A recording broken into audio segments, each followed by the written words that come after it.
your educational and community-based radio station. DXBU 104.5. It's more than just music.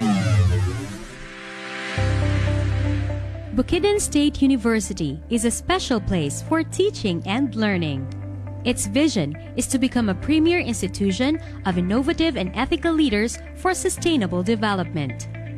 Its mission: the university shall primarily provide advanced education, higher technological, professional instruction, and training in the fields of education, arts and sciences, public administration, information technology, accountancy, law, and other relevant fields of study.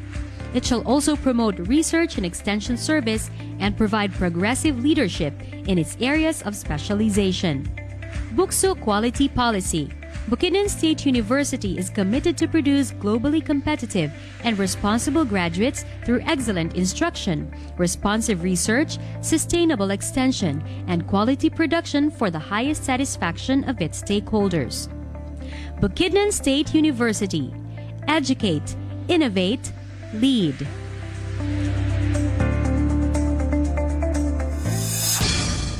This is 104.5 DXBU 104.5.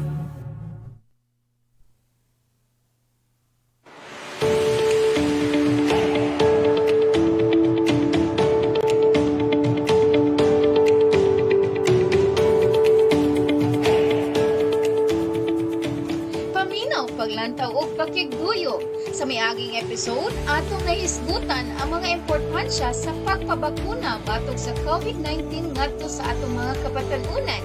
Atong nasayran ang mga kamatuoran o mga epekto sa COVID-19 vaccines pinaagi kang Dr. Dina Hernandez.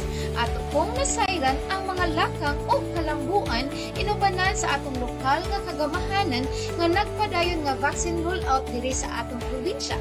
Kini gitumong ni Dr. Miguel Antonio Prantilla ang pagpasabot nga kini dili lang proteksyon sa atong kaugalingon, kundi proteksyon usab sa atong pamilya ug sa atong komunidad. So there are two types of side effects na atay, non-serious side effects o serious side effects. Sa non-serious side effects kani na ang dizziness, pain sa vaccination site, increase sa BP, headache, fever o rash. So kani nga mga non-serious side effects mawala rani in 2 to 3 days. Serious side effects na atong myocarditis o pericarditis. Siya very rare. Kung may tag very rare, less than 10 per 100,000 nga occurrence. So dili kaayo ta kulbaan kay mas dako ang risgo nga dili ta magpabakuna kaysa sa magpabakuna kita. For you to have yourself vaccinated is an act of love. That is act of love to humanity and act of love to the whole world. No? It is also our responsibility not only to protect ourselves but also to protect the people around us, especially our family. So by getting yourself vaccinated, we have fulfilled that responsibility. So kato ang akong i-share sa mga tao na akong ginahangyo na kung wala pa mo mabakunahan, pagpabakuna mo o dili mo pasabot na nabakunahan na mo, libre na gid ka. Magpadayon gyapon ta sa atong protekta sa atong kaugalingon o sa atong pamilya aron dili din siya mo kuyana. Paminaw, pakigduyog ug atangi matag Miyerkules alas 9 hangtod alas 11 sa buntag diri lamang sa DXBU 104.5 FM ug Facebook Live ang mga nagkalain-lain nga isbitanan aron kita tanan makalingkawas sa pandemya nga dala sa COVID-19. Kini ang Pag-ambitay daw ag kaulian. Shared to Heal Season 2. Nasayod ka ba sa mga kabag-uhan o mga angay pangbuhaton sa atong pakigbisog kontra COVID-19? Unsa ang ni-normal? ug ang mga angay pa natong mahibal-an nga mga inisyatibo kontra niini. Ang Bukidnon State University hinaagi sa Office of the Vice President for Research, Extension and Innovations. Sama kausap pa, magatagaw-taw sa kahanginan ug programa sa radyo kon Share to Heal. Pag-ambitay daw ag kaulian Season 2. Usa ka programa nga magdala kaninyo og mga bag-ong pagtudun-an sa matag individual. Aron kini atong ma-apply sa atong tagsa-tagsa ka mga panimalay. Ilabi na ang mga angay nga buhaton o mga solusyon batok COVID-19. Paminawa o pakigduyog kada Miyerkules sugod karong Oktubre, alas 9 hangtod alas 11 ang takna sa kabuntagon sa DXBU 104.5 FM. Pag-ambitay daw ang kaulian, Share to Heal Season 2.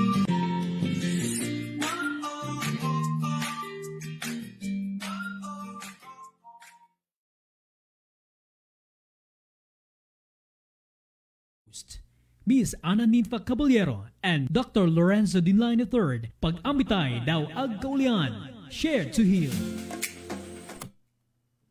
Time check mga higala. Ito na kita 13 minutos tuman malabay alas 9 sa Kapuntagon.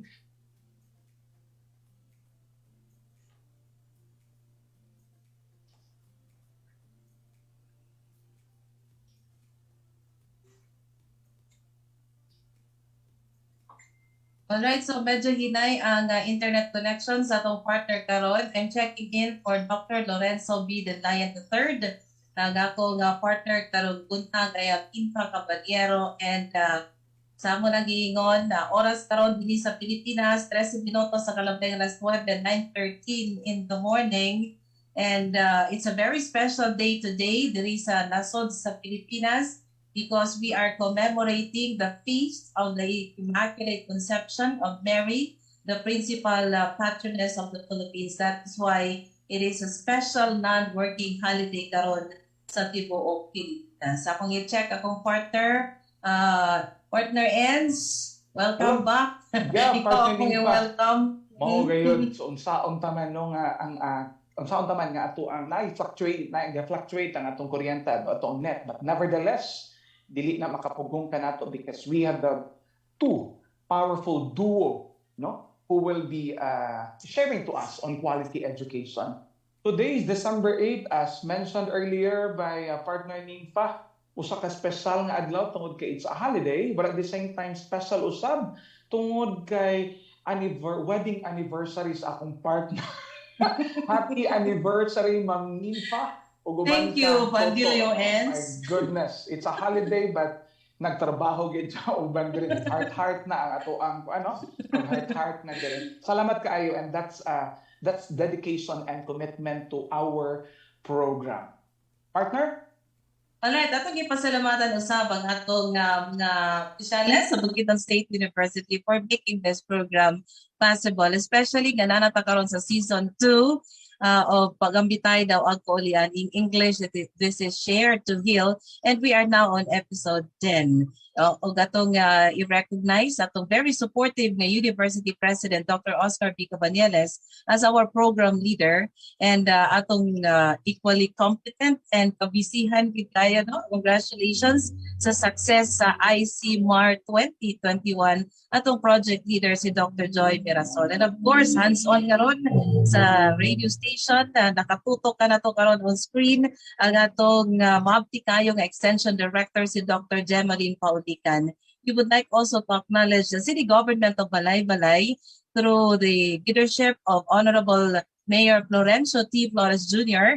and the 2nd Congressional District of Bukidnon, Jonathan Keith T. Flores, alang usab sa pagsuporta sa atong mga kalihukan sa pag-ambitay daw ag kaulian Share to Heal. And we are broadcasting live from Bukidnon State University main campus in Balay-Balay City, Mindanao, Philippines through DXBU 104.5 FM, educational and community FM-based radio station of Bukidnon State University. Partner Enz? Ato usab nga pagpasalamat ug pagpanimbaya sa ato ang mga kahigalaan dinhi sa dakbayan sa Balay-Balay ug sa tanan nga gapanan-aw sa atong FB Live ug asa mo karon. Labi na gyud kaning ato ang padayon nga mga tungod kay it's a holiday, daghan mga travels in and outside Balay-Balay. keep safe, no, labi na sa mag-travel bisan sa atong public utility vehicles ug sa mga private vehicles at the same time, no, kay labi na sa panahon sa mga holidays, holiday season magid ang Disyembre. So kinahanglan ang atong adrenaline rush na ay permanente din ha. So padayon lang kamo, I want you to enjoy, I want you to engage with us tungod kay ato ang hisgutanan karon may kalabutan ang edukasyon. So halos tanan matang tanan nga sektor, no, sa ato ang in the different social strata may kalabutan gyud sa edukasyon. Sama ko sa ako si Lorenzo D. Dinlayan III. O ga ako sa panimbaya partner and sa atong mga higala din karon sa Thailand. So adi ka, especially ka nga Sir Elan Baka sa Supalak Danchang School, and of course atong daghan kayo nga mga Filipino teachers in Thailand.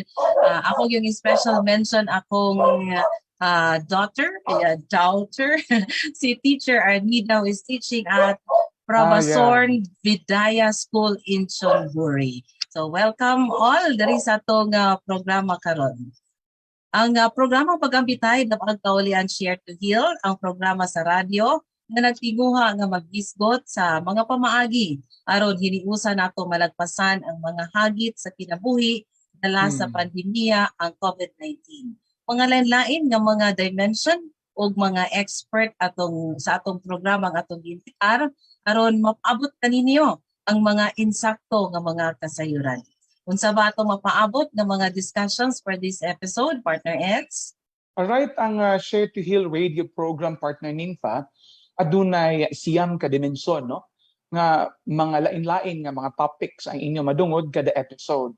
Karon nga episode 10, ang atong hisgutan karon mahitungod sa education. Specifically atong topic mahitungod sa ensuring quality education amidst the pandemic.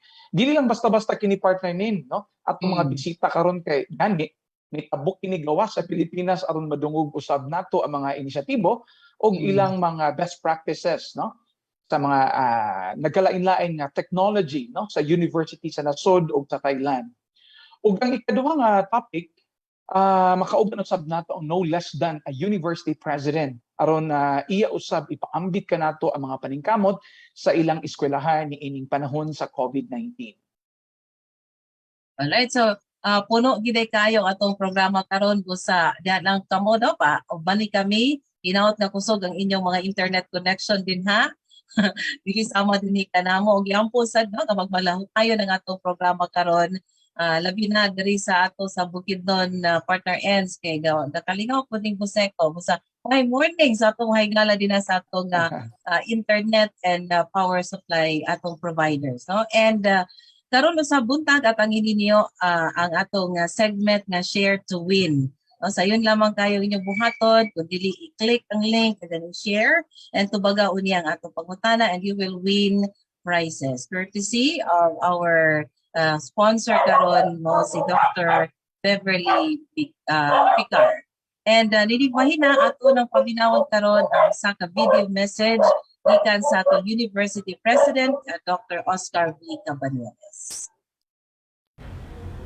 With the goal of fostering a culture of open discussion and knowledge dissemination on the issues, topics, and concerns brought about by this new normal, the Bukidnon State University's initiative named Daw Agkaulian Share to Heal shall embark on new season of significant radio segments for all of us. Together as an academic institution, Bukidnon State University shall continue to perform its goal of providing quality service not only within the parameters of the university, but to reach greater scope of audiences in the long run.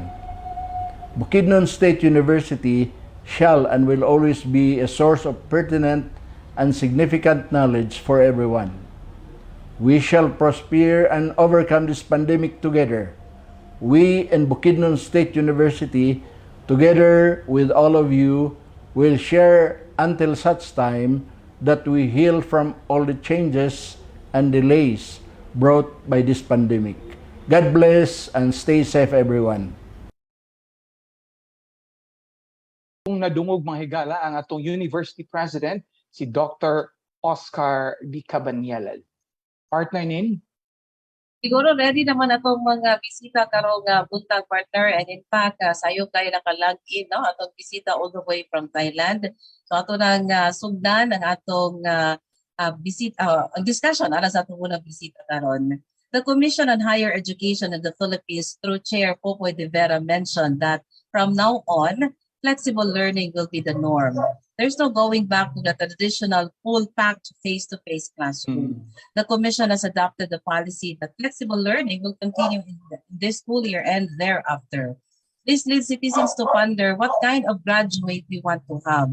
This is because there are so many things to consider in online education. It may be on the focus of the students. O kanamo nga mga teachers, doon na usab kami mga personal experiences sa students na they don't come to class sa reason nga conflict sa ilang pagpanarbaho. Kaya daghan po kay mga story nga nag-ingon nga atong mga parents, no, atong mga magulang, mga elder siblings do not just assist but sila na ang ga-answer sa mga module. And ang uban pag ingon nga sayon ra kayong online kay copy and paste lang bitaw sa internet. No? So, however, we need to accept also the reality that there are still several schools in the Philippines, even here in the province of Bukidnon, that are not yet fully equipped with the technologies needed for the different types of teaching learning modalities. Isa kaha ang mga pamaagi naghihimo sa mga tunghaan sa nasud sa Thailand ining panahon sa COVID-19 pandemic. I-mention ako ang Thailand partner ends because our first guest this morning is no less than the Vice President for Kungan Campus in Rajamangala University of Technology, a government school in Thailand. Sawadi ka, Dr. Ada Raimaturapong. Sawadi ka, magandang umaga po. Magandang umaga. Kupratun ka. I'll try to speak in Thai. I hope I can do it. Sawadi ton chow lako, kubkonti kao ruam, kabraw ni wani. I hope I said it right. That's good morning and thank you for joining us today, Dr. Ana. As mentioned, I am Ninfa and with me is Enzo. First of all, we thank you for taking time out from your busy schedule to be with us and share to heal. Before anything else, sabay di may naka, how are you in this time of the pandemic, Dr. Ana? Sawadi ka. Salamat po.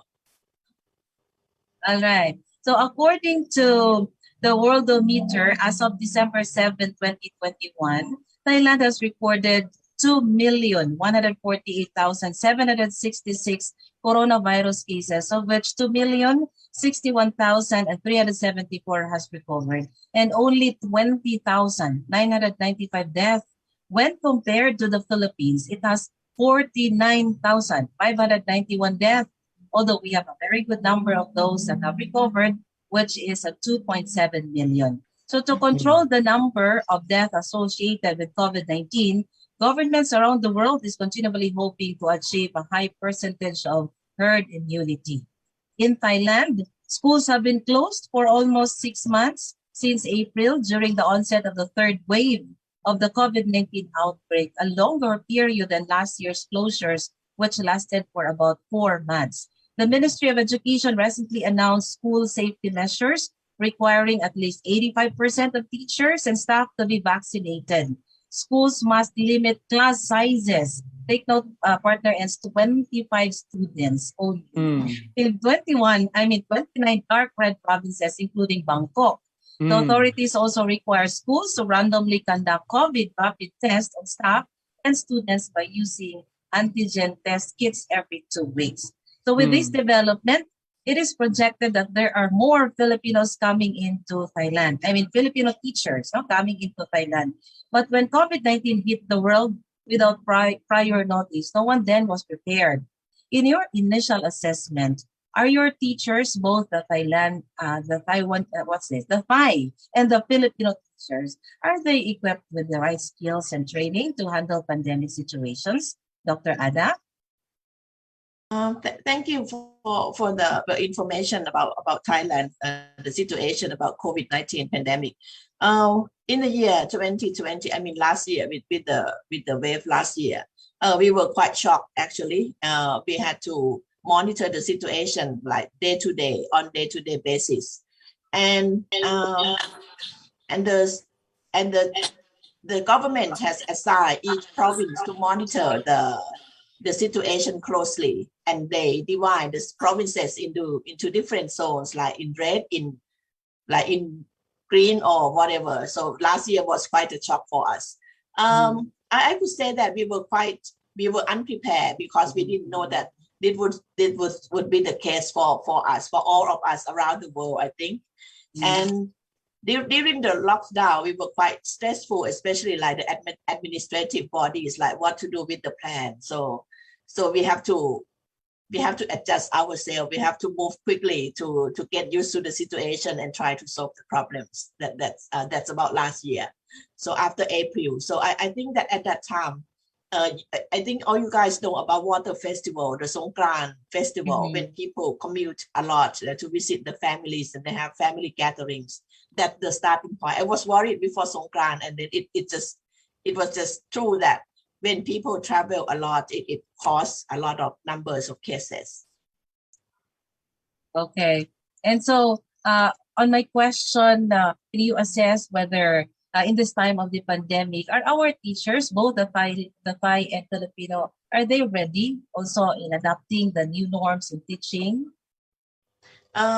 With our teachers, maybe they're half ready because they watch the situation, but we have to prepare as the vice president of the campus. I have to prepare, like I have to provide what do we call trainings and I mean softwares and all kinds of support. For example, we had the university itself has license with Microsoft Office, with Microsoft Teams. So we officiate Microsoft Teams for our teachers, so can then access for free. And that's the beginning of how our lecturers started having a university email. Before that, they didn't want to have university email, but because they need to log in with university email, so the increase of RMUTI email has increased.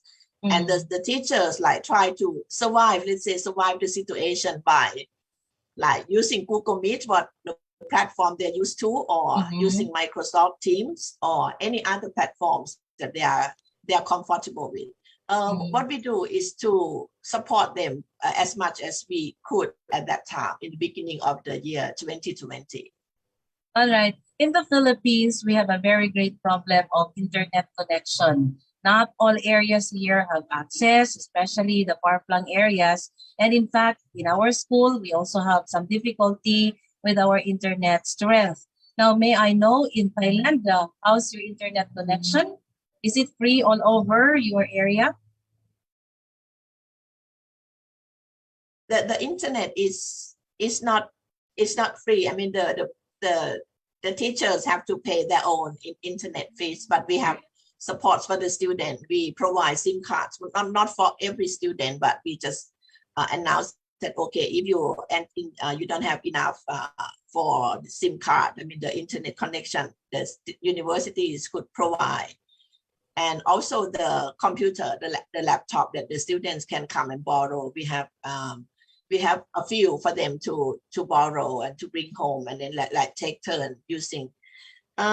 But what they complain, I mean, the students and the lecturers mostly are about electricity bills because when they stay at home and it's summer, they pay for the electricity bill. But compared with the fuel that they have to fill their car. I mean, the electricity bill is higher than the petrol bill. So that's what the case. But in our campus, if they work in campus, the internet is the connection is quite strong. I mean, it's quite stable. All right, thank you for that. Rajamangala University of Technology is a government school in Thailand, and it's good to know that there is free SIM card for students, and then they can also borrow and bring home laptop. So in the Philippines, we say sana all. Hope it is true to all worldwide.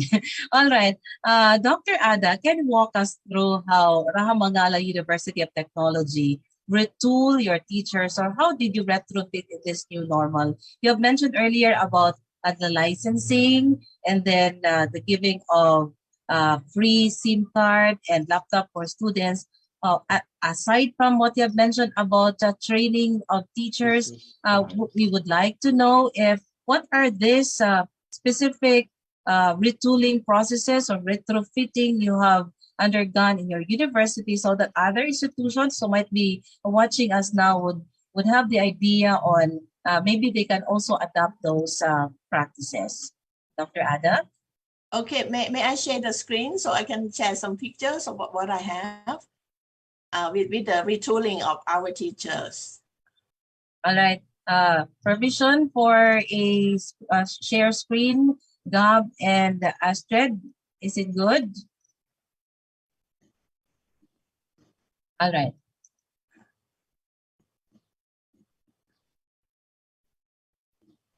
You can see already on the screen, Ma'am Ada, ensuring Okay. quality education amidst pandemic. So this is where my campus is. So I take this Kaen campus, and we have the main campus. And so everyone is welcome to visit after we could be able to commute. This is the front gate of our university. So with this number of the students, so this semester, the students come in class, and I mean, we have check-in system for students who study practical subjects only, like only 25%.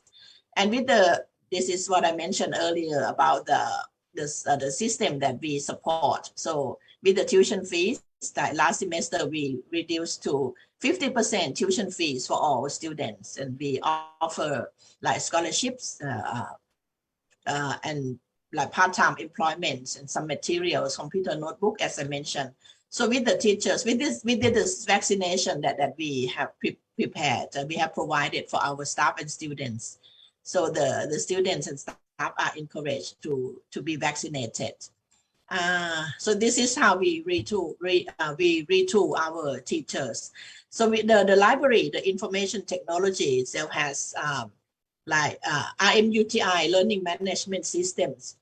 Sorry, with the e-learning, we have like hundreds of subjects that the student can have access online. We have Microsoft Teams, as I mentioned, and we have Google Classroom. That's how we retool. And I think we use supporting system when, I mean, the more expert or the more skilled teachers have train or share the knowledge with others in the department, and also the faculty members. I mean, the faculty, the dean and vice deans have to get the environment for retooling our teachers. So in the beginning, like semester 1 last year, in June 2020 was quite a difficult one, but it's getting better now. I mean, our teachers are used to it now. Like some are equipped with like millions of equipments. So we have this one, we have digital classroom, we have Microsoft Teams and other platforms that the teachers are happy to use, are familiar. So the method that we use, this is the I mentioned. So this semester, because this academic year, the students, I mean, were studying online the first semester. So the teachers, some teachers have video, like have recorded the videos for the students so they can access, because with the practical subjects as engineering students, they need hands-on experience, but because they could not come to university, so this is done in the laboratory, in the workshop, and then the students can have access and they can practice, and then we wait for the right time for the students to come, and then they can use this machine. And I like to share this subject by our lecturer, Mr. Jirayut. He's in electrical engineering department. So again, with his subject, like six hours for practice, only 1 hour for theory. So what he has done, he teach online with the theory, but then for the practice one, he prepare all these, and then he give to students, and they can practice at home after they are keen. So this is the practical online learning that they're trying. So the department or the dean, the faculty, has to provide some budgets for this. So this is extra budget. But I mean, before that, the students come, no problem. But now they have to prepare. They have to buy more equipment and tools for them. Maybe not like we have 30 students. We cannot have 30 students at one time, 30 pieces at one time. But they take turn and then they bring back, or they set the time for use. So this is what we are trying to do, trying to help the students as well as the lecturers.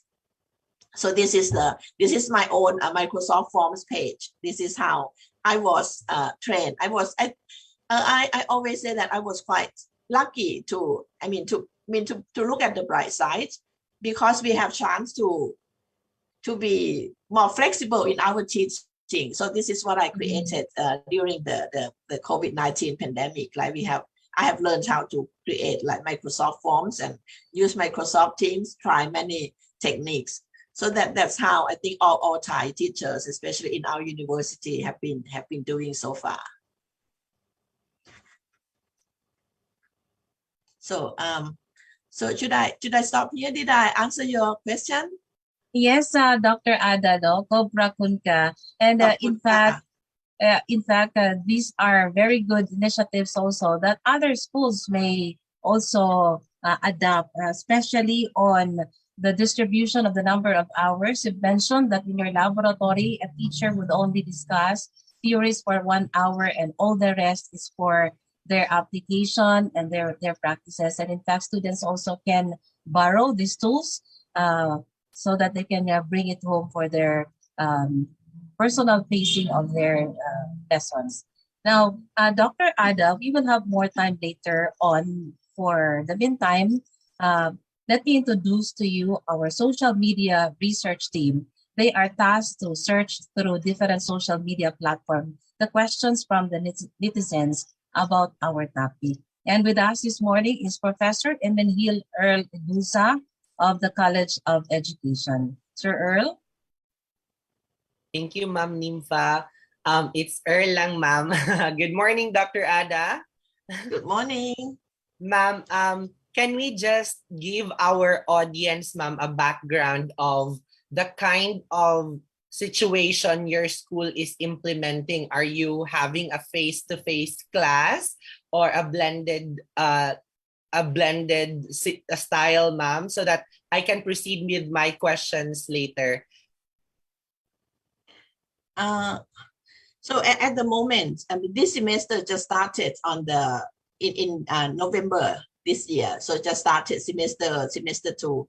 Before that, in semester 1, we like 100%. We had 100% online classes, no matter what, like practical subjects or theoretical subjects.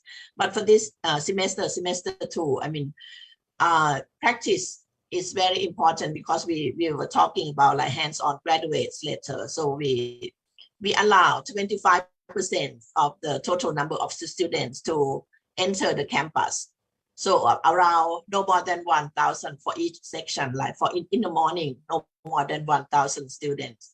So we for theoretical subjects, like 100% online. For practical subjects, the students can come to the university. So it's quite mixed. So it depends on the lecturers. Like if they say that, oh, okay, it's okay, they can practice at home. We allow them to give the tools like that. But if they want to come and use the machine equipment in the campus, they can come, but no more than 25%. And the students need to check in if they're allowed, if they have permission. If they don't have the subjects in university, they could not pass the check-in, provided that if they need to meet their advisor, the lecturers, then they could come. That right now we have mixed method, I would say. Okay, thank you, ma'am. So that would lead me to my first question, ma'am.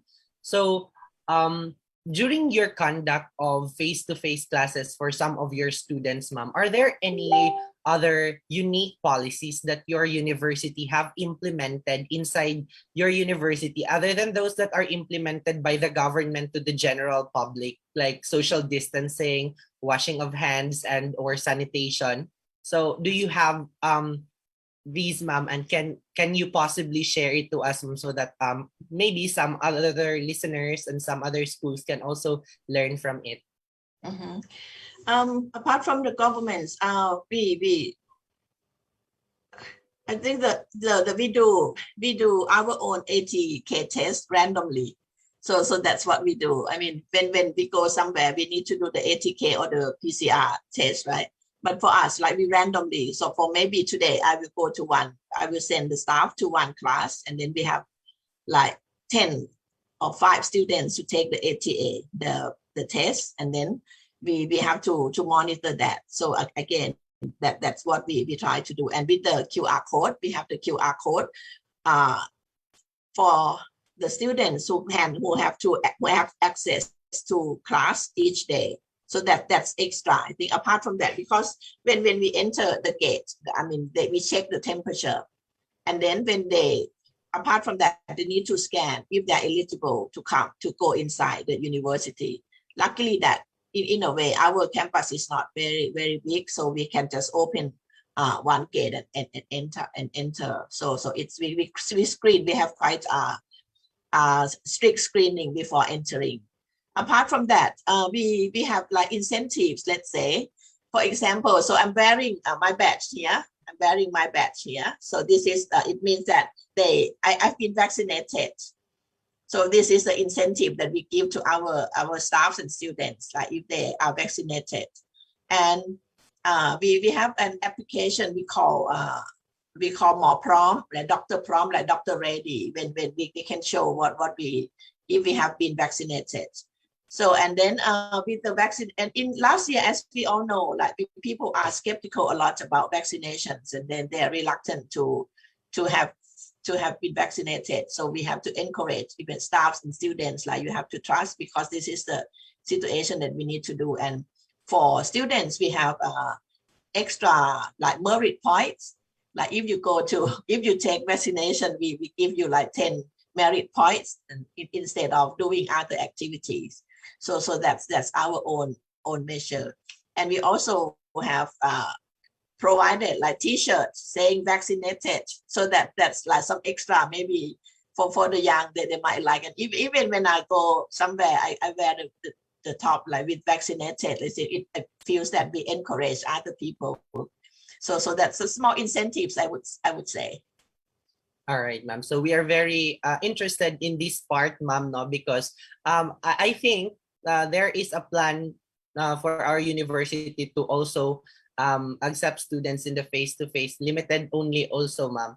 So my next question, ma'am, is in this situation, ma'am, wherein you accept students for a face-to-face interaction, especially those in the practical subjects, ma'am, have you ever experienced a situation in your implementation of the face-to-face classes wherein someone got positive with coronavirus, ma'am?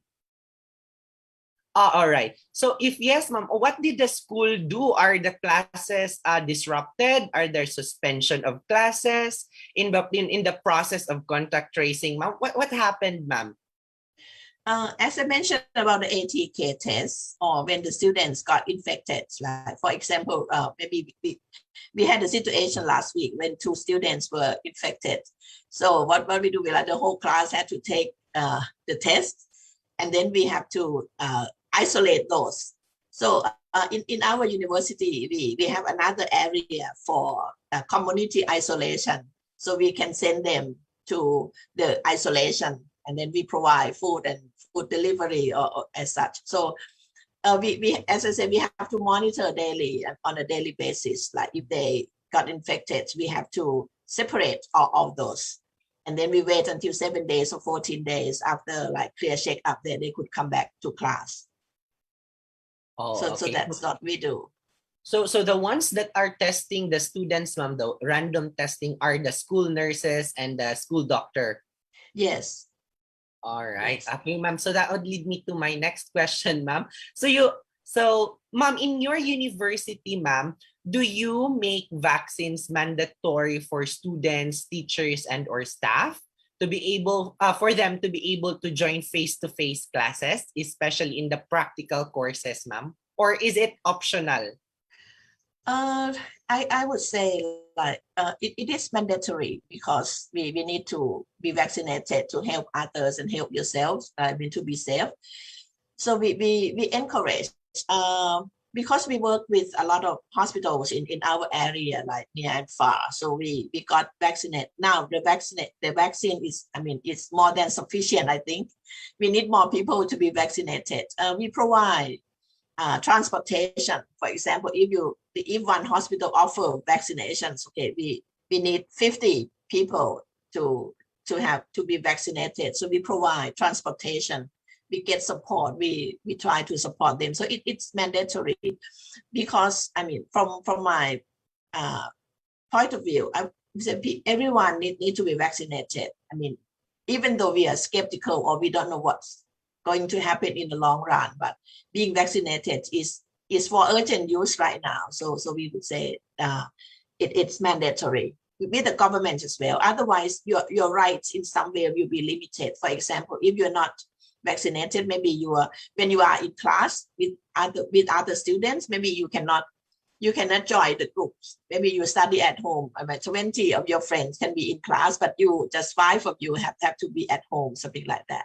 I would say mandatory. I mean, for the whole country as well. But unless they are restricted to like with the health issue, for example, some even people with some illness cannot take vaccination. So that's they're exempted. In that case. So in that case, ma'am, if there are cases of health restrictions and they cannot be vaccinated, will you also allow them to join the face-to-face classes if the subject is practical, or you do not allow them and you just have to let them take online classes? That's a very good question. We haven't been discussing about this yet, but that's a very good question, because sometimes being vaccinated is, some people talk about like the rights for everyone. I mean, for you to choose to be vaccinated or not be vaccinated. So we need the doctor certificate to say that okay, you are, or maybe they need to take the test like every day before coming to class. So you need to show, but luckily now we have the ATK, which we test from the saliva, right? We don't need to swab. It's very funny feeling when you have it. So we have ATK at least, or maybe we have the PCR. Depends. They may have to do it every day. That's what we plan to do. Okay, thank you so much, Dr. Ada. I myself personally learned many things from you and your practice there in Thailand. And it is very important for us really, because I think my university is planning to accept a face-to-face classes maybe next year. So thank you so much, Dr. Ada. Back to you. Thank you very much for your question. Ma'am Ninfa and Sir Lorenzo, thank you. Thank you, Sir Earl. And let me have this follow-up question, Ma'am Ada. With our experiences in this pandemic, do you believe that there is a need to redesign education? And what kind of teacher or student or school do you envision 5 years from now? With the situation, with the before pandemic, when we talk about the disruption, when people were suspicious what it's like, but the COVID-19 has taught us many things. I think at the moment, the government has Ministry of Higher Education and Sciences and Innovation has rewritten the plan. Before that, for example, if you study bachelor degree, you can study like 4 years, right? The maximum you can study, and then maybe double to 8 years. You have to complete in 8 years. But now, the ministry has decided that no time limit. I mean, they can study, like they can take 10 years, 12 years. So that's respond to the situation right now. And we have short courses. We are talking about short courses for students. Like the students don't need to study in university for 4 years or 6 years to get the degree to work. So we have like a new generation of graduates program that the students could take short course and get the certificates and maybe work. But this part need to be approved by the industry as well. So with the education, people say that in a few years, as you said, maybe education is important, but maybe universities are not. I mean, it's quite frightening for lecturers like us to be heard to hear this phrase. But it's quite true, because we have to, I mean, reskill our people. We have to reskill our teachers. We have to upskill. We have to learn new things. We have to adjust well to the situation. So in 5 years, I would say things. I mean, at the moment, things change rapidly. So we need to monitor closely what we could do and what we can prepare our students or our graduates in a few years. So Yeah, did no, I answer your question? Yes, ma'am. I understand. Maybe because if a student can choose the short courses where these are the skills that they can learn where the industry needed them. No? Whereas in the formal education, it would take them 2 or 4 more years for them to complete their education. Partner Enzo has a follow-up question also. Enz? Hi, Ma'am Dr. Ada. I've been listening very intently, and in fact, many of my questions have already been answered. I just have to be quick, considering that I come from the Public Administration Department. In 2020, Thailand has been one of the leading countries in managing COVID-19. No? But as tourism opened in Thailand, cases rise again. How has this affected the delivery of the quality of education in your school, particularly? You mean the opening of the country when we allow tourism? That's why the cases of Mm-hmm. COVID-19 rise. How has this adversely affected the delivery of quality of education? With this one, it's I think what because we are very strict, right? We Thai people complain about the what we call the quarantine, right? When we enter the country, when people enter the country like for 14 days, that costs a lot of money. I would say, because my daughter lives overseas, and when she comes to Thailand, she paid a lot of money for quarantine, like 14 days. With the tourism, I mean, it's quite sad. I mean, to see the situation. I was in Bangkok 2 or 3 months ago, and maybe you heard about the shopping mall like Paragon, and it's sad to see, because all the shops are covered with cloth, and it's been affected a lot. And I mean, you see the photos from like stock photos or images, like all the streets are, I mean, there were no cars, and really it's affected a lot. But we are, it's quite controversial if we want to open the country and allow tourists in, or we want to be strict like this. But may I share my personal experience? I just came back from Dubai for the Expo 2020 last week. We could use the measures. I mean, we can what do we call implement strict measures for everyone.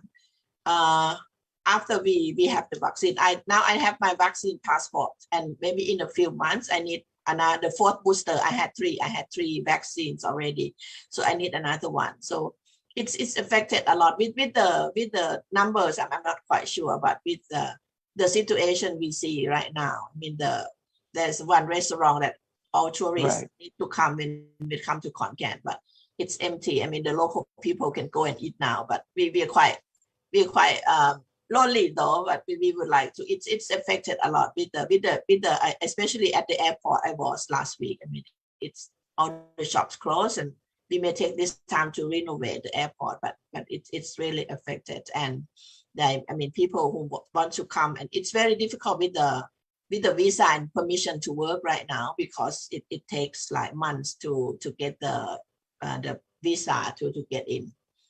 Thank you, Dr. Ada. And partner Nin, maybe we wish to ask Dr. Ada on how she thinks, how she envisions the school in general about 5 or 10 years from now, because we do not really know when this pandemic is gonna end. Dr. Ada, how do you see your school in the next 5 or 10 years? I had a talk with representatives from one company a few weeks ago about, the use of VR, virtual reality, or we may need less face-to-face classes. So we need supporting system. For example, we can use VR, virtual reality, or we use mixed reality. Or last night I was trying to learn how to use metaverse. So maybe that's what we need to do. I think we need to, the learning situation will be completely changed because of the situation. We cannot gather like before. We cannot allow 2,000-3,000 students in our campus. So we need supporting system for students that they can learn by themselves. They can learn according to their own pace. That's what I envision. And I like to see the material, like teaching materials that allow students to do as they do at home without teachers. Teachers can be facilitators. We don't need teachers. You have to push them to learn. That's what I envision. I would like to see more of the supporting system for the students, and the students themselves need to be aware that they can learn. They can learn by their own as well, not just teachers lecture all the time. That's what I think.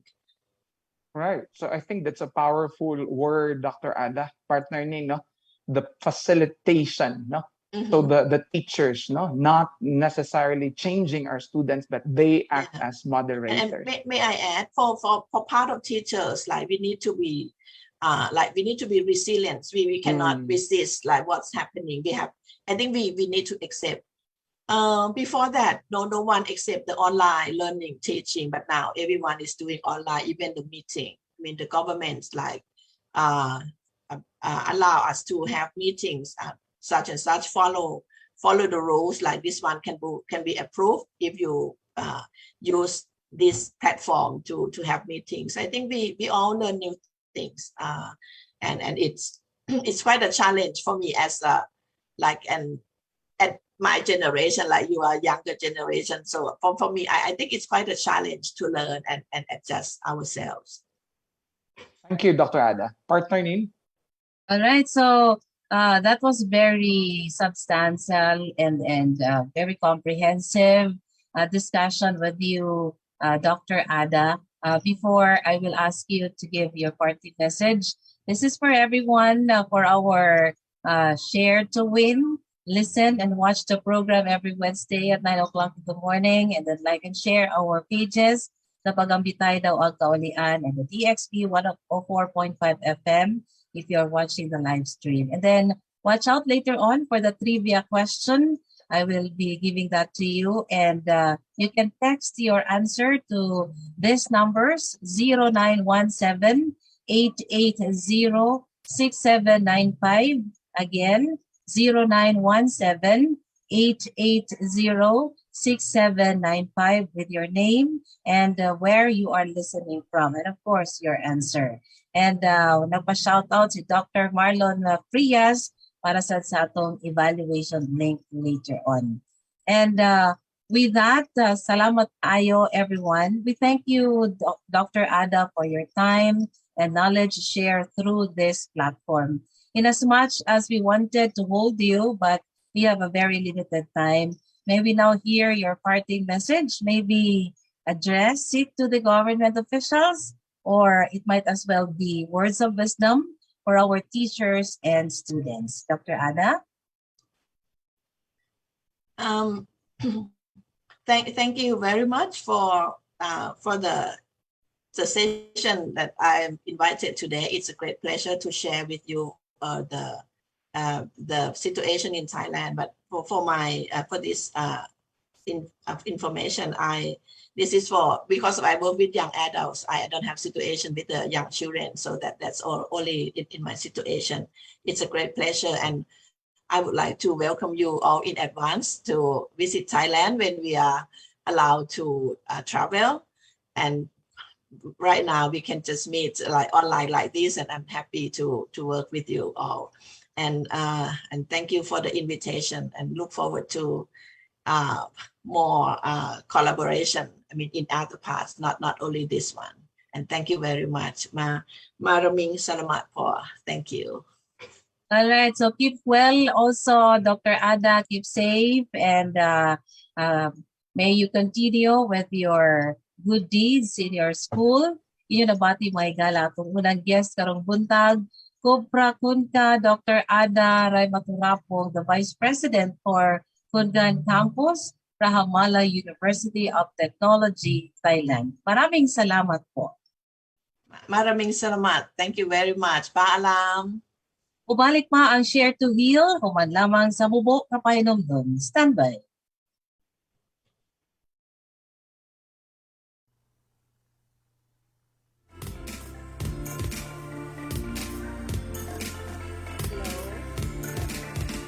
Sa earn 104.5 DXBFL.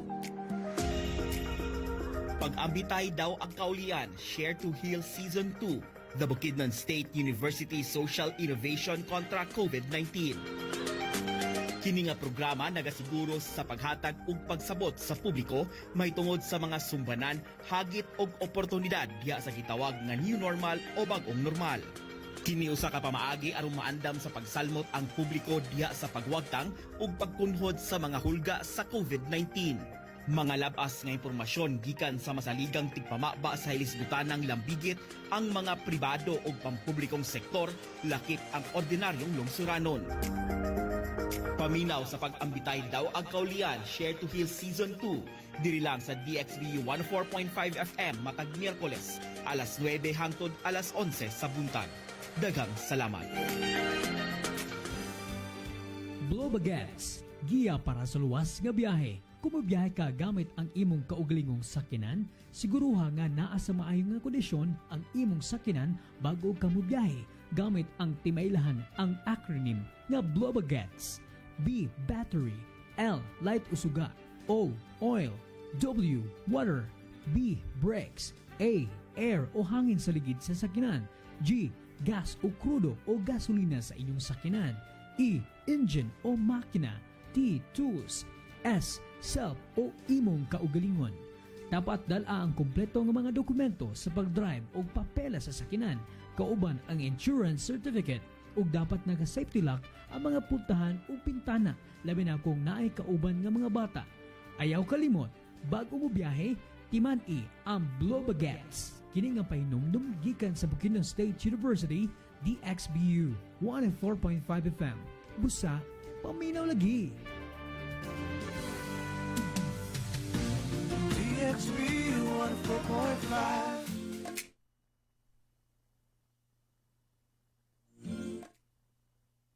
5 minutos sa kalabay ang alas 10:05 in the morning, and welcome back sa atong programa. This is episode 10 of Pag-ambitay daw ang kaulian, Share to Heal Season 2. And earlier on, partner N sa atong bisita ang atong Vice President for Kongan Campus in Rajamangala University of Technology in Thailand. And then kaya siya og napambit usab nato nga mga inisyatibo, no? Like for instance, to encourage students to have the vaccination, na sila merit points, ba? Instead nga maghimo sila og mga school activities, na sila points sa ilang equivalent sa ilang vaccination card. And sa patuyan na nga-mention kanina for their t-shirts, promotional t-shirts. And then, I don't know if I heard it right, pero she mentioned about vaccine passport. Sakto ba to, Eds? If I also heard it right, yeah, no? Sa usa sa ilahang mga inisyatibo, no, sa Thailand. And of course, ang mga minimum health protocols, no, ilagyapon ang gina-follow. So muna nga hagit sa atuang murag more than me listening to Thailand's experience, partner nin, is also me thinking of our own university, no? On how we can maintain, no, nga dili gid masudlan ta sa kaning mao nga virus, no? While at the same time go focus ta sa atuang pagpadagan sa ato ang kalidad sa atong edukasyon, sa mga programa, sistema o nagalain-lain nga proseso. Usa sa akong giganahan partner nin ang iyang last nga statement, no? Of course, there are many good points that she mentioned, is on the role of the teacher. The role of the teacher on facilitation, no? In facilitating learning. Murag ako bang masabtan nga it's empowering students to learn by themselves. Labi na kay very challenging karon kay it's online platform, although not like face-to-face pero hinay-hinay, but empowering students on how they can even improve themselves based on the respective skills. Partner? Oo, akong gi-off kay nay nilabay nga isda-isda. And bibo kayo no, basta di siya itong mga glitches sa online na ang atong dalan din na bibo kayo. Dito, no, labi na sa mga challenge sa partner S being the Dean of the Student Services. No, dako kayo nga challenge karon ang to invite students to really go back to school. Either unsa nga mga kanapitong isa ni siya flexible learning modality, no, even kung naka-internet virtual magaling sila, some in our experiences, no, dili ganito makabot sa 50% sa atong mga estudyante nga magapil because nasa sila ilang mga reasons nga they grab the opportunity nga while they don't come to school, nangita sila o ginang kapangitaan sa ilang pagkinabuhian, no, na narbaho sa sila. And of course the module baka dungog nagitagdaghan kay ni Ana, but nindot, no, as you have mentioned, no, the teachers are also challenged to improve their teaching strategies, especially on adapting this new normal. Di naman kita mo balik ito sa atong naandan, no. We have to move on and adapting this new technology. So ito sa giangkon, di ba, nga medyo techy na sa pakaron. Sa una kapakapa pa kayta, pero karon holding medyo na naka-adjust, and we have to accept the fact nga dapat kita magtuon. Alright, so before sa nato ibalik na ko sa imo sa atong panutuman atong mga viewers karon for our share to win trivia question, and kini siya ang contribution sa atong mga DevCom students, no, nga nag-appeal diri. Atong question, kini usa ka klase sa flexible learning mode or flexible na pamaagi sa pagkapon o kahibalo nga gagamit og online nga mga classroom alang sa paghatod sa pagpanudlo. In English, this is a type of flexible learning mode which is electronic based, which uses available online classrooms for the delivery of instructions. Kung naamo karon sa live stream, makita ninyo nga nanay mga keywords, no, mga letters na gi-provide din ha, and ang first word, ang Q letters O, L, I, no? So yun lang ang dugangan to complete, and the second word is given learning. So sayo na kayo, isend ang inyong answer dito sa pagambitay daw ang kaulian comment box sa Facebook Live, or if you are a listener sa radio station DXBU, you can text your answer to 0917-880-6795. Again, 0917-880-6795. Alright, so good morning again, Dr. Marlon Frias and Chanak Paidumdum. So please click on the link for the evaluation. Back to you, partner Enz. All right. Ato sa pagpanimbaya sa atong Dean of the College of Administration, Dr. Lubos is also watching with us. Di din ako malimtan, partner nin, pagpasalamat sa ako ang kapikas kinabuhis pagtugot loyo sa usa ka holiday karon. Gibalik-balik ra ba niya? Nga it's a holiday, asa ka gapaingon. Si Toto gani ka na sa photobangan, sige smile nga. Nalaag na ta. Anniversary tayo naka din na. Ito, we thank you everyone for staying with us. Sige, di kita maglangan mga higala. Tungod kay atong second guest, it's also an equally important, competent guest today who has been very prompt and punctual ganina pa kaayo usa ka suod mga higala. Galibog ko partner ni unsaon ni in the very short way of introducing him. Galisod ko anang pinaka-bright, no? Pila ganina ka mo kayang kuan kaya sumpay bitaw siya ngalan. Yeah, Kanang kama inana sana all. If I'm not mistaken, no, he has at least 6 or 7 doctorate, no? Doctoral Pag degrees, yun. no? O sa nagkalain-laing nga aspeto sa tibuok kalibutan nga nakuha. Summa cum laude sa Central Mindanao University. Partner ni, my senior scout leader sa third year high school pa ko. Now, in fact, he was also awarded as one of the if not the most outstanding president, no, in the Philippines in one of the prestigious institutions. I read that on the Facebook. Kaya bang youngest?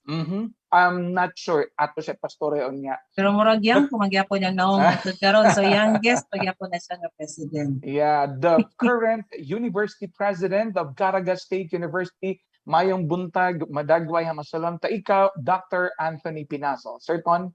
Good Okay. morning, Sir Ton. Maayong buntag, Doc Enzo and Enzo lang. Salamat sa invitasyon, no? Ani nga programa o akong gipanimbaya, no? Ang kinakusgan, no, nga presidente sa Bukidnon State University, si Dr. Oscar Cabanieles ug iyang mga opisyales, no. So ako yung gikalipay nga itagaan ko yung higayon, no, aron mapaambit ko na ako akong kahibalo, no, sa isyu nga atong giatubang karon. So maayong buntag once again sa atong mga tigpaminaw o mga Facebook viewers. All right, Sir Ton, di ko maglangan para magamit nato atong time. Where is CARAGA State University now? I mean, what have we done to prepare our students, faculty, and staff to at least elevate the quality of education? CARAGA State University is continuously trying its best, no, to be able to deliver mag-deliver o kalidad nga edukasyon, no, sa atong mga estudyante. Bisan adunay pandemic o walay pandemic, amo yung gihandom o gilaom o gipaniguro, no, nga kalidad gyud ang edukasyon nga atong mahatag sa atong mga estudyante. So taliwala sa atong pandemya, no, nga atong giatubang karon, among gisiguro gihapon gyud, no, nga kalidad ang atong edukasyon.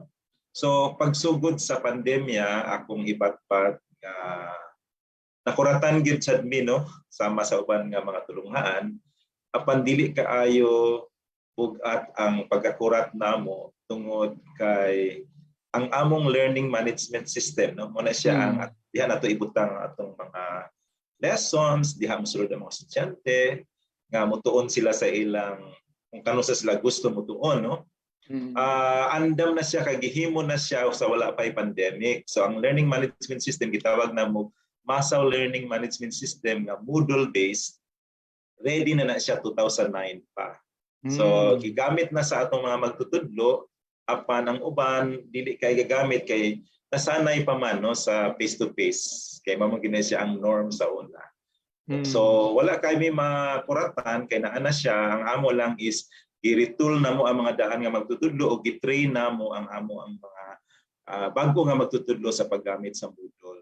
O adunay massive gid nga training how to make videos, no, so video production training sa tanan nga mga magtutudlo pag-abot sa mid-year term, no, May, June, July, massive training na siya para ang ilang mga lessons isulod na lang dito sa LMS. So wala kami maglisod, no, tungod kay naandam na ang among systems before pa sa pandemic. Yeah, that is very good to hear, Sir Ton, kay usa ko sa follow sa imong Facebook o mga post, no, especially in terms of the systems, improvement sa CARAGA State University. Apan luyo sa atong pag-prepare, Sir Ton, kay mayon magitag sa tibok kalibutan, although prepared ta sa atong system, pero in terms of the pandemic, na magid mga adverse effects. Sir Ton, pwede nimo ma-share sa amo unsa inyong kung naaman nga gi-consider ninyo nga mga major challenges, no, in maintaining or if not pag-elevate, no, sa ato ang kalidad sa atong edukasyon. And pwede nimo Yeah. masaysay sa amo Yes. unsa ang challenges o giunsa ninyo unsa inyo mga Yes. specific systems. Yes, Doc Enzo. Ang pinaka-challenge kinamo bisan ready na among LMS is ang mga estudyante no sa ilang part kay kadaghanan sa atong mga estudyante nagpuyo sa mga sok-sok nga bahin no sa CARAGA ug mga kasigpit nga mga probinsya diri sa Mindanao. So ang pinaka-challenge gyud ang internet connectivity. No? Kay ang internet connection lisod gyud no. Usahay gani bisan diri ta sa sentro mausahay hinay gihapon no ang connection sa ato ang internet. So mo na pinaka-challenge. Ang uban na challenge pud sila kay walay laptop no. Kung naman gani daot-daot na or second hand, ang uban pud na ay cellphone pero dili pud katong high-tech na no nga mo dawat na og kana bitaw mga video calls no? Para ra gid sa ila sa talk and text ra gid ilang mga cellphone. So lisod gid kaayo no sa atong mga estudyante nga part. O kung moadto sila sa sentro, moadto sila sa internet cafe, maglisod pud sila kung ang ilang edad below 18 or kung naay curfew or bisan pag walay curfew kung naba sila pangbayad no sa PSUDNet sa internet. So kani gid ang challenge more gyud sa atong mga estudyante nga part. Alright. Tungod kay lisod sa ila walay mga gadgets murag grabe ilang issue sa mental health gyud. Yung murag unsa naman ni dili lang sa eskwela ang ilang gihuna-huna ang posibilidad nga matakdan pud sila sa virus o ang kasakit pud nga ilang natagamtaman sa pagkawala no sa ilang mga kapamilya, so nga higala, so nakakontribute pud na sa kalisod no di lang gyud in terms of gadgets but even physically and emotionally. Nga grabe nga challenge, murag mo ginay pinakadako nga challenge. So ang among ginahimo is taning kamot mi nga ma-increase ang bandwidth sa university. Pinaagi sa DICT nakakuha mi og People Connect no access o bandwidth provision. Natagaan pud mi sa DOST o natagaan pud mi og budget no sa Smart Campus sa CHED no. So kana lang gyud i-address na mo isang aspect. Pero ang mga estudyante pag kanunay namo nga ginamonitor pinaagi sa mga Facebook groups per class. So kada klase naman sila Facebook group para ma-inform sila sa ilang mga magtutudlo kung sa ilang next activity or kano sa sila mag-meet synchronously ug pasabot nga magdungan sila pinaagi sa Zoom or Google Meet or unsa ilang mga activities asynchronously. Kaya nabutang naman ang ilang mga activities diha sa LMS. So ingana lang gid padayon nga monitoring unya i-activate pud namo ang student organization namo ang atong student government. Nga kanunay sila maghimog mga activities, mga contest virtual para ma-activate gid sila ug pagpa-attend sa ila sa mga different mental health nga mga webinars para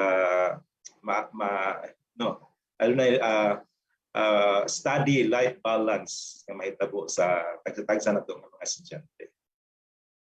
Alright, Sir Ton, maayo kay na-mention nimo kaganina ang mga problema nga susama di ay sa amo og sa uban pa nga mo universidad. Labi na ang mga estudyante nga nagapuyo sa mga far-flung areas no sa mga bukid kaayo. Sir Ton, adto na ba mo mga lakang or mga inisyatibo nga kundi nakig-partner ta sa nagalain-lain mga ahensya baka sa gobyerno, LGUs baka ha, or CSOs, just to possibly in any ways adto na ba'y partisipasyon ang uban ng mga stakeholders no para nga matabangan ang ato mga estudyante nato. Yeah, ang amo ang College of Computing and Information Sciences naghatag ni og nagputog mga kiosk no sa mga selected mga municipalities within the region para dito nila ma-access ang ilang mga materials no kay ang uban bisan na natay LMS ang uban nagahatag gihapon og mga materials no mga printed materials especially pag inventory nila nga naagi walay access sa internet. So kadto lang nga mga sektor sa atong student population kitagaan. So nakipag-partner ni sa mga local government units aron ma-address ning atong problema no labi na sa pag-deliver sa mga materials. Pero gamay ra ni siya kay so far sa inventory namo dili kaayo lisod no kay dili man pud permanente mag synchronous classes ang ato mga teachers. So nalang sila sked pinagi sa Facebook Live. So ma-access gyud.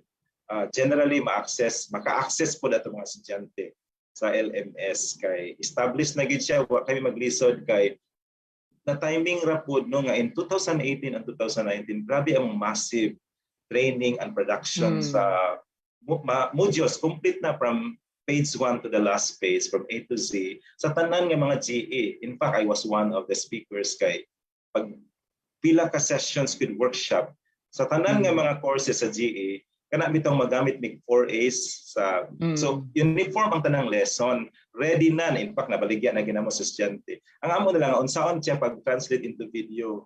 So tungod kay nag-train mi among director sa press nga expert sa photography ipadala na ko sa Manila atong 2018-19 katong mahal ka training tag 25,000. Yung mga classmate, mga director sa photography, sa mga salida sa sine, mga film, mga directors and classmates. So grabe gid iyang abilidad sa paghimog video kanang para sa Coursera bitaw nga kompleto na tanan. So among gitrain gid ang teacher. So for example ang English department, tanan nga teacher sa English gi-assign og unit 1, unit 2. So kausara, gisumpay na din tanan. So di na kinahanglan nga mo sa kamisa maghimo siya video kay tanan nga video by section giipo na. So kung ang estudyante ma-enroll na nga subject, maka-learn siya sa tanan nga maestra. Although usara ang gahandol no, mag-grado, mag-monitor, pero ready na ang mga materials nila. Kay ready naman ang mga modules before sa pandemic.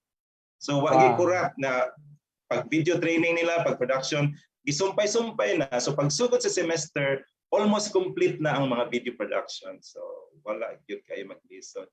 Ana nga aspect kay na-invest na siya. Napoy mga preparations mga gi-allow sa Ginoo like grabe nga training on paghimog materials na na-print na gid siya nabaligya na just a few months before COVID unya. Among online enrollment na ready na gyud na pilot test na unya nag-COVID ayon so wala po di maglisod sa online enrollment. Ang among exams wala kay na ready po. So medyo kana lang gid ang among problema ang kanang sa mga estudyante sa connectivity ra gid among major na mga problem. Salamat sa appear di Aita with BukSU on that. And by the way mga higala no, ka Dr. Penaso pud ko na nawag di ay kay bag-o man ko nga dean sa student services so naglisod ko unsaon namo ang campus elections. Kadamdam ka sir. So nag-message gid ko kan Dr. Penaso kay benchmark ko unsaon no ang kana virtual nga election not virtual no not on site no elections with the students and we really learned so much from CARAGA State University. Sir Ton, at aduna tay kauban sa social media team nga introduce karon ni partner ninfa no kay aduna sad sila mga nakalap ba nga mga pangutana dili lang kanamo partner nin. Alright, as mentioned, kani siya social media and research team Dokton ang among gitangasan no aron mangalap og mga questions related sa atong discussion karon sa nagkadiya nga mga social media platforms. Ang mangutana kanimo karon si Miss Rob Mary Valdez Candano sa faculty sa College of Technologies. Rob. Good morning, Doc Tony. We have questions gathered. Yes, Doc. We have questions gathered from the social media, Doc. And here's the first one. Naay mga nagsugod og limited face-to-face classes sa nasud ug sa kasamtangan pod naay bag-ong variant sa COVID na mao ang Omicron.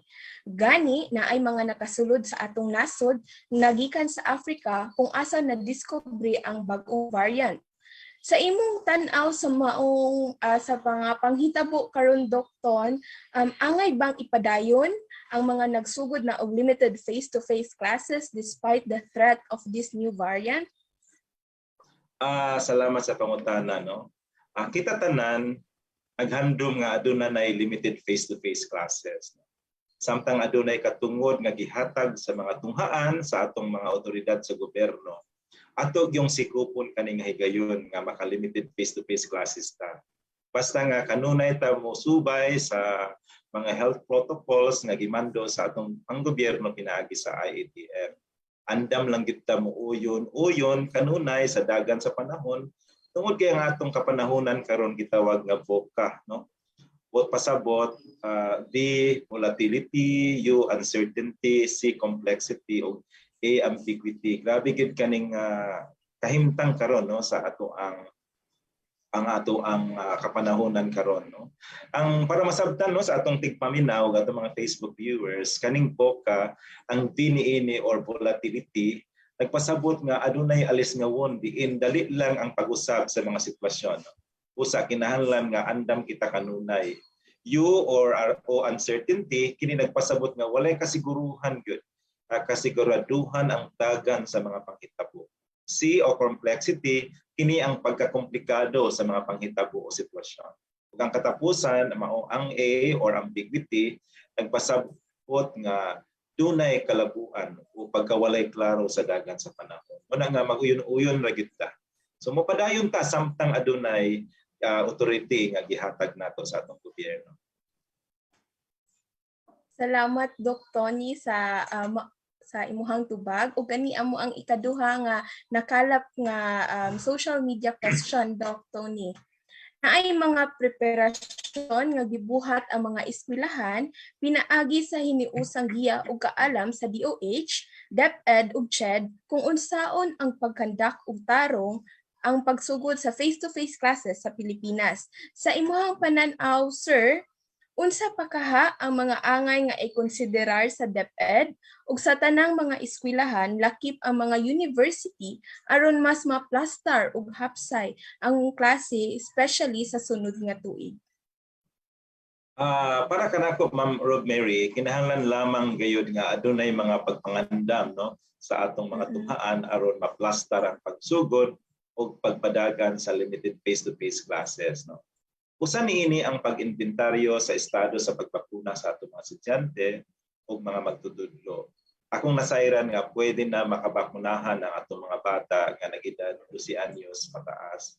Kani sila pwede na mutungha sa atong mga eskwelahan. Para sa mga kolehiyo or universidad, nga din ako nahilambigit, no, as president sa CARAGA State University, ikinahanglan nga bakunado ang atong mga estudyante para makapartisipar sila sa limited face-to-face classes. Katong dili pa bakunado, upadayon gihapon sila sa ilang pagtuon pinaagi sa flexible learning system, ug pasabot padayon sa pagtuon sa ilang mga tagsa-tagsa ka panimilay pinaagi ni ana nga sistema, no. Sunod nga buhaton mao ang pag-retrofit sa atong mga classroom. Ug pasabot niini mao ang pag-utro ug paghapom, no, sa atong mga classrooms ug laboratory rooms ug mga pasilidades aron masiguro nga adunay physical distancing ug malimitar ang kadaghanon sa mga estudyante sa matag classroom nga dili molapas sa 50%, no, or katunga nga kapasidad. Kinahanglan pud nga mag-utang og mga washing areas sulod sa campus, pag-utang og alcohol ug mga disinfectants, pag-check sa body temperature sa mga school gates, ug pag-check sa ilang vaccination card ug pagsuta kung aduna ba sila appointment o pagtugot nga makasulod sa tunghaan para anang adlaw, no. Sa CARAGA State University aduna na may online appointment system. So kung wala kay laboratory classes anang adlaw or major activity sa imong mga subjects anang adlaw, dili ka pasudlon kay nana sa system, and then nakahilera na imong pangalan kung kanang adlaw per day, no, per day ang appointment. Naaba imong mga pangalan. Ready na nga system namo online gihimo sa among management information system.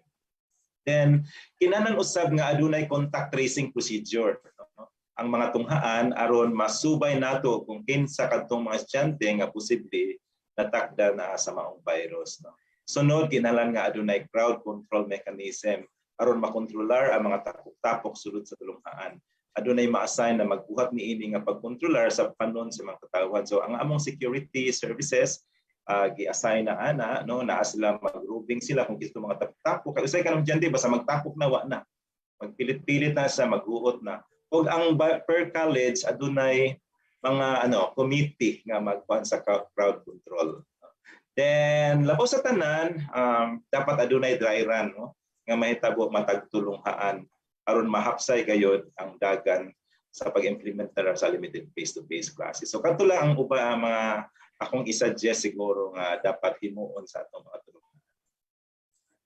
ubay-ubay gyud no ang ato ang mga kinahanglan pabuhaton nga preparasyon para aning ato ang face-to-face classes, sir, no?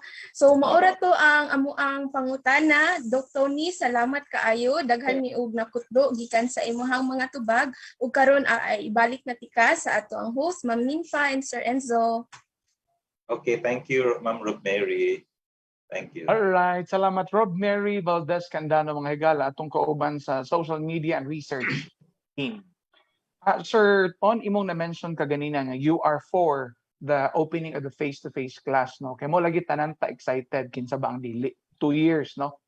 Karon Sir Ton, ang inyo bahang tulunghaan naabay unsa ang I'm interested with the mechanisms like 4th year lang sa ba?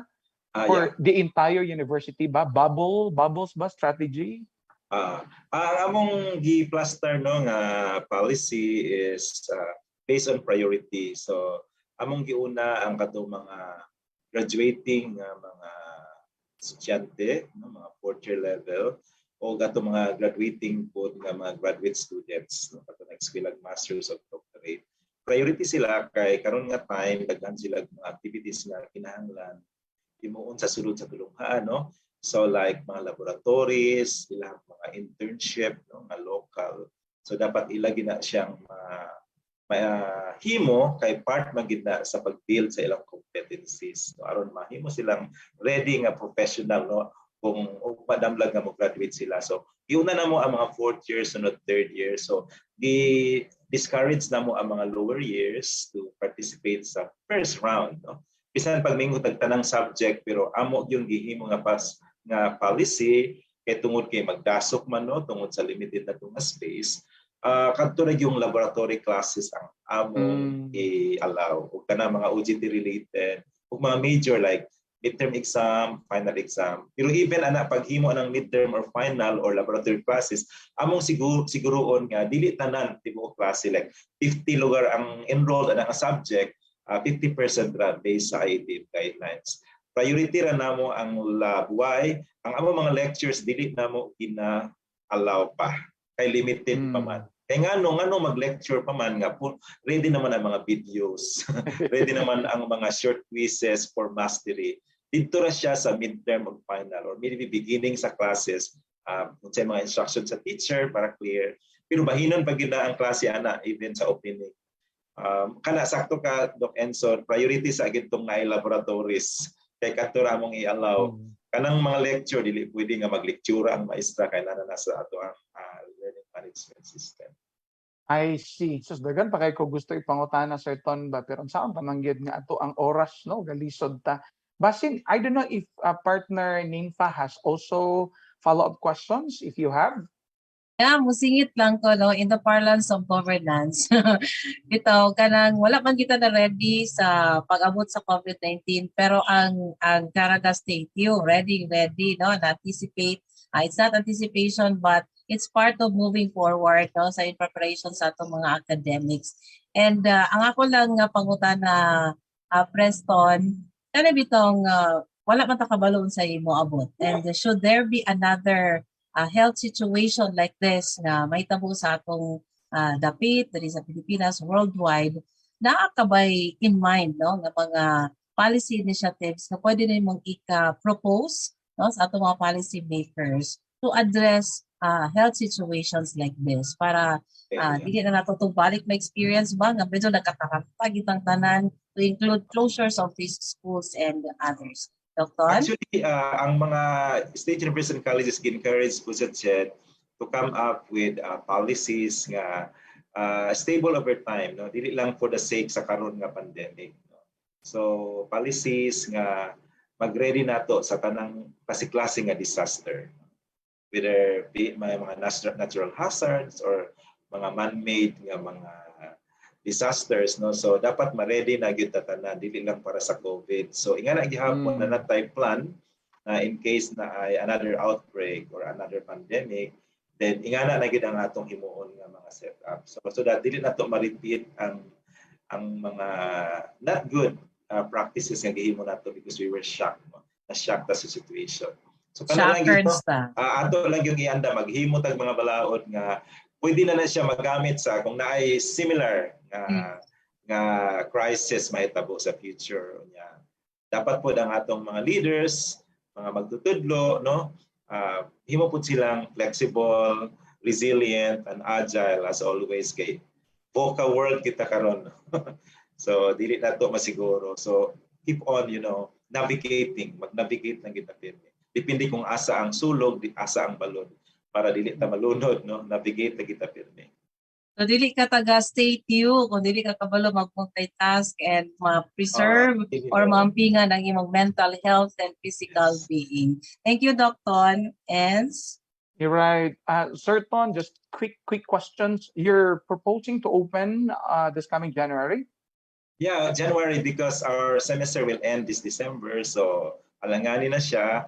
So okay. Ang amo is open. In fact, hapon nag-consultation ang Agusan del Norte nga mga higher education institutions. Kami ang host, so at least nahibala na mo ang current guidelines sa CHED nga di na kinahanglan ta mag-apply for inspection.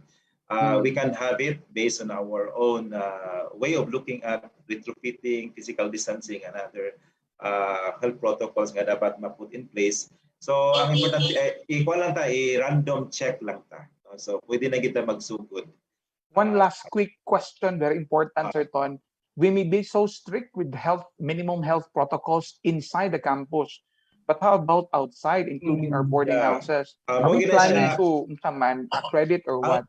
Yeah, ang mga boarding houses na committee na sa city, spearheaded sa atong city health para ma-ensure nga kana nga boarding houses allowed lang sila mo accept og boarders kung nakapalo sila sa minimum standards nga giset sa city health, no? So na committee ang among student affairs director part sa committee. So medyo makontrol ang aspect sa boarding house.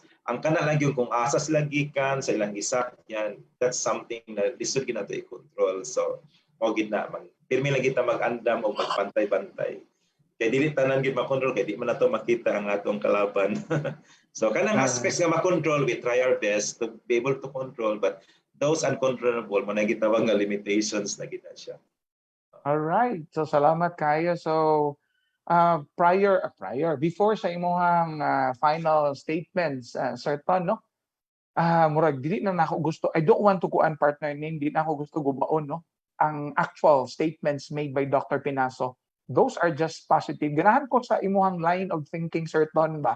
Kay kanang bisan pag-unsaon na to pag-challenge si Sir Ton para ma-discourage niya, dili lagi pwede. But para sa iya, it's mo naman this is the new normal, no? So we have to move forward. Ang iyang term pa sige nagbalik-balikon, uyon-uyon tani ani partner nin. Kay mo naman ni ang atong life. We don't go against with nature, di ba? So in English naman atong uyon-uyon partner Ens and Docton, change your mindset. Mindset, it's always a change of mindset and heart set. Okay. Change of mindset and heart set. Heart set. All right, mga higala. Sir Ton, we wish to invite you more gani. Daghan nag-greet kayo sa imo kung tan-aw na dili na mo makita tanan, Sir Ton, mabasa Sir Ton, but a few of them, Dr. Vicar is happy.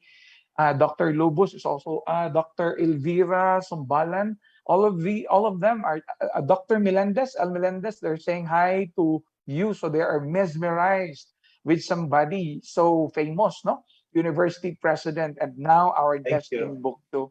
Sir Tom, yes. For a while, gusto gina ko na yung singit kay gitugon yun ni Artemia Bago, all the way from the United States of America. I-mention yun daw na ako sa imo. Yes. Best regards. Sige, Sir Ton. Thank you, Ens. Sir Ton, gusto na mo madunggan ang imuhang mga few statements, no? Either to inform, to encourage, anything that you wish to say as our guest today. Sir Ton? Okay. My final remarks is taliwala sa kalisod sa panahon nga atong isagubang karon, akong maingon nga makanunayon lang gid ang atong dedikasyon, no, para sa atong mga magtutudlo, no. Dili nato limtan ang atong mission nga mao ang pag-edukar sa mga katawhan. Kani nga dedikasyon nagpasabot nga kanunay nato mansuhon ang atong kapasidad ug abilidad sa pagtudlo ug pagpataas sa kalidad sa atong edukasyon. So kinahanglan padayonon nato ang pagritol ug pag-upskill pinaagi sa pagtambong sa mga webinars ug trainings para masustinar ang kalidad sa atong pagtudlo. So para na sa mga magtutudlo.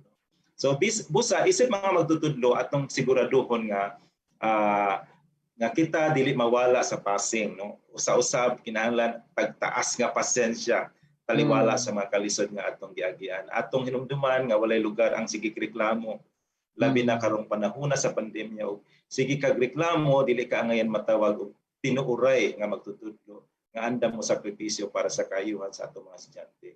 Para sa atong mga estudyante padayon lang kita, no? Is change our mindsets and heart sets. Kani mga butanga mo labay lang. Kani mga butanga bisan mga challenges, mga problems, crisis nga itong giatubang, dangers nga itong giatubang, aduna gi oportunidad nga makutlo nato o pangitaon lang gito na ang positive side sa adversity kay naagid na. Ang kaning tanang butang as a reason why it happened, and it will give us lessons to change our lives, no, for a lifetime. So keep on studying, keep on moving forward. There's no reason to be a reklamador. Sige, complain, dili pwede na siya. Padayon lang kita og mosalig kita sa atong labaw nga makagat. Inyong napatalinghugan mga higala ang mga hagit ngadto sa mga magtutudlo og inspirasyon ngadto sa ato ang mga tinun-an gikan mismo sa atong University President sa CARAGA State University, Dr. Anthony Penaso. Sir, in behalf of the Share to Heal program and the Bukidnon State University, please accept, sir, our sincere pasalamat gid kaayo for sparing your time with us. God bless and keep safe, Dr. Penaso. God bless Thank you, everyone. Dr. God bless Penaso. Bukidnon University. Welcome. Og sa partner din sa dili pa og mga higala sa dili pa kita mo announce sa atong mga winners ug moadto kita sa atong sunod nga parte sa atong programa, moadto na kita sa pikas nga lawak sa pipila ka mga pahinumdom. Stand by.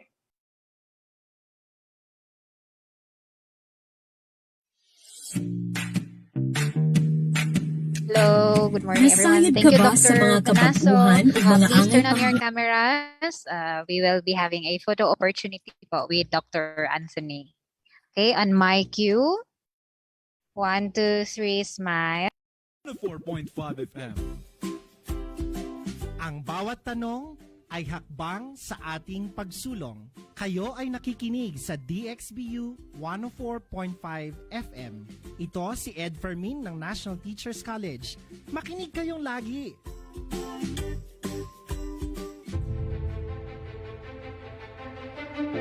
What are the impacts of VOW, violence against women? According to Philippine Commission on Women, VOW strikes the personhood of women. It does not only affect women's physical and reproductive health, but especially their mental and emotional state. It has caused women to feel ashamed and to lose their self-esteem. It threatens women's personal security. Another, VOW limits human development. It jeopardizes women's health and curbs their capacity to participate in social development. Working women's productivity decreases due to frequent absences resulting from VOW.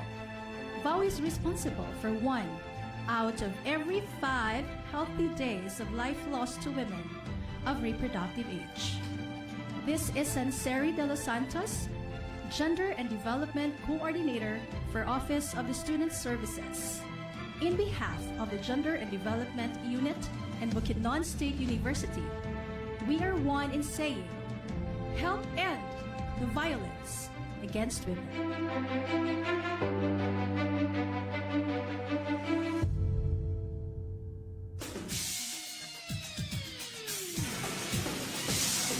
DXBU 104.5 DXBU 104.5. Balik na diri sa atong panaguban sa atong tulumanon ang atong Share to Heal. Pagambitay daw ang kaulian Season 2 and this is Episode 10. And for sure sa atong mga iskutanan karong adlaw puno kayo mo o kitang tanan o mga kasayuran diha sa atong paningkamot no nga atong matud pa ni Dr. kaganina partner ends to change our mindset, to change our hearts, paghugoy-hugoy kay wa Mm. naman tay mahimo o naman gid ni ato nga sitwasyon karon, di ba? So sa mga nito iyang gisgutan sa kung saan gid mo siya o provoke sa pero padayon kita sa atong mga bagong inisyatibo, no? That not only for CARAGA State University, not only for Bukidnon State University, but other institutions may adapt also katong mga practices. All right, no? So very very important ang mga basic ang mga natun-an sa iya. I was even expecting no nga mga high caliber gid kay high faluting words sa panggamiton pero dili ba partner ni, no? He still went back to the most fundamental, no? Mga health protocols and then being positive. Ang kanindot lang sa CARAGA State University, it's because they have prepared mga months before, no? Ilang mga modules, ilang learning management system, which tingali hagit sad kanato. Dili lamang sa BukSU, kung dili ang nagkalain-lain ng mga institusyon. Dili lang tingali mga learning institutions partner nin. Ang tanan nga naminaw karon nga naaman sa national, local, public or private nga agencies, I think we need to learn to adopt to the new normal positively. Ang important nga word, positively gyud. So ang ako pong kanabitong natunan gikan dito sa mga discussions from both of our guests today, partner ends na not limited to education, no, diya sa preparation po ba and moving forward sa atong mga local government units nga diya to improve, no, if talaga and kung sa Esperanza Thailand have mentioned about adapting new technologies and being kanabitong magdawat sa unsa man ang atong kamaturan na sitwasyon karon, ato nang tan-awon ang unsa pagid ang pwede natong ma-improve, no, to serve our clientele, our students, no, ang atong mga clients sila sa atong mga respective offices, especially on adapting this new normal. Kaya matod palagi, no, ni CHED Commissioner Popoy Vera, we're not going back to what we used to be, but we have to move on para na sa tanan. I-adapt na to ang atong mga kabaguhan and so that we can still achieve, no, mas efficient pa siguro and mas productive pa siguro unta ng mga estudyante, no, after how many years we can karon. All right. No, so I think we have a great episode for today despite that it's a holiday. We thank everyone. Salamat kaayo sa inyong pakiguban gid kanamo, no?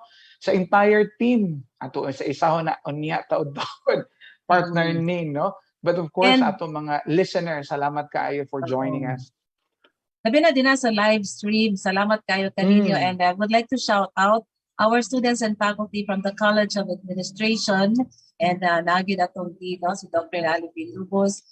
Among mentioned because both kami ni Dr. Lorenzo B. Lion III, we are faculty from the College of Administration. So we thank you all for your support. And every Wednesday, inyo kaming madunggan. Pero amo kining ipahibalo kaninyo nga this would be our last episode live nga among ma-air for 2021, and in the succeeding Wednesdays next week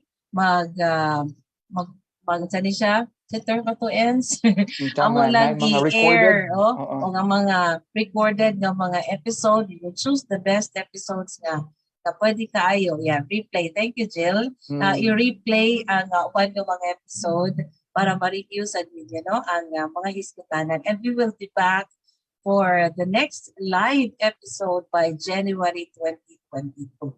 Kung tungod niya na, nagahanyo si Dr. Marlon Frias to click on the evaluation link na nadi na karon sa mga chat box, sa mga live stream.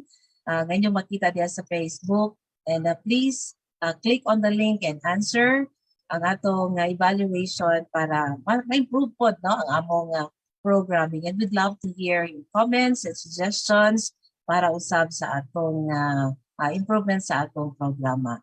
And nag-trivia man ta ganina is share to win. Naman tayo mga winners, pero ang answer sa atong question is, ako balikon ang question, but ang answer is online learning. No? So, kung online learning imong tubag, makadawat ka karon og 300 pesos each Oh, di ka sa 100, 300 na ends, di ba? So ang atong duha ka winners karon, each of them will receive 300 pesos courtesy of Dr. Beverly Vicar, our handog pamasko sa atong mga winners. Dr. Vicar is our Director sa Research and Development Unit. So would you like to take the pleasure ends na basahon ang winners? Nakita ni Tara ba ni Mosa? siya? Tara ba ni siya? Oh yeah, right. So congratulations sa atong FB viewer, Miss Karen Leones Rubin from Barangay Sumpong, Malaybalay City. Yay! Once again, Karen Leones Rubin. Og usab sa ato ang unsa ni siya texter, no? Atong text winner gikan sa Barangay San Jose, Municipality of Quezon, Bukidnon. Mr. Lloyd Cabantac. Ay, murag familiar. Lloyd Cabantac, nakadaog ka og 300 pesos from Dr. Beverly Vicar. Congratulations to our FB viewer and texter, our text winners at that.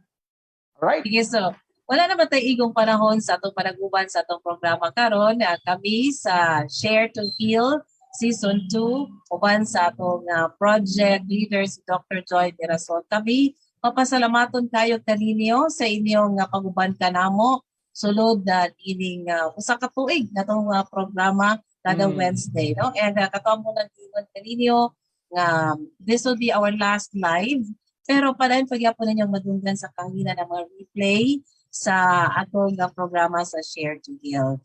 And with that, kami process. We hope that you will keep safe, no? Labi na kay December 15, mag-change na sad og instruction ang atong interagency task force, and hopefully napaghabisan hatagan ta og luag nga mga policies for the December.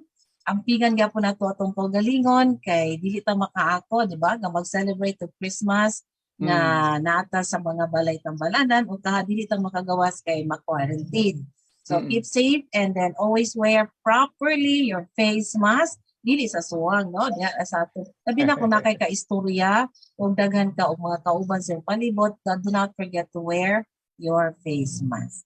And congratulations once again sa atong mga winners. Maguna ko pa namili the partner ends. Sure, go ahead. Tangalan usab sa atong program development coordinators karong adlaw sa atong episode 10 sa pagpanguna ni Dr. Beverly Vicar with Dr. Joy Mirasol, sa atong coordination with Jill or Astra Jill Agravante, and sa atong instructional integration kauban kang Mr. Jake Peras and all the college lead extensionists. Ako sabi shout out ang college extensionists sa College of Administration, and our social media team headed by Cleo Joy Layos with Emendil Earl Edulsa and Rob Mary Valdez Candano. Sa atong information, education, and communications team, kauban usab ang atong no less than the extension director, si Dr. Gemeline Paulican and members. Sa ngalan usab sa College of Administration, Dean Dr. Ladby Zilubos, ako si Dimpa Caballero, daghan kay salamat sa inyong pagpapinaw, pag-iuban kanamo, and keep safe everyone. Merry Christmas! O ato usang pagpasalamat mga higala, no, sa atong research team headed by Ms. Maricel Inovejas ug kauban sa iyang mga members. O sa evaluation and monitoring team, no, si Dr. Marlon Frias ug mga miyembro. Sa communication and technical team, of course si among leader nga si akong partner Ana Ninfa Bago Caballero, Nova 3D Agravante, Mr. Rod Bolivar and Gabriel Diwalay, ug tanan nga mga DXBU technical staff. Ug tingali basin aduna pa kami wala nanganlan pero kamo nga nahimo nga kabahin ni anang atong programa. Daghan kaayong salamat. Ug padayon kami nagaimbita kaninyo sunod Miyerkules alas 9 ang takna sa buntag alang sa laing hugna sa tulumanon pag-ambitay daw ag kaulian Share to Heal Season 2. Ako si Lorenzo Dinlayan III, uban kang Miss Ana Ninfa Bago Caballero. Madakol salamat to pagdumanoy kanay. Madagway masulom daw ulinan ko'y himagbabaya. Dalaygo ng Diyos. Hi everyone! Nakoy kuan flowers.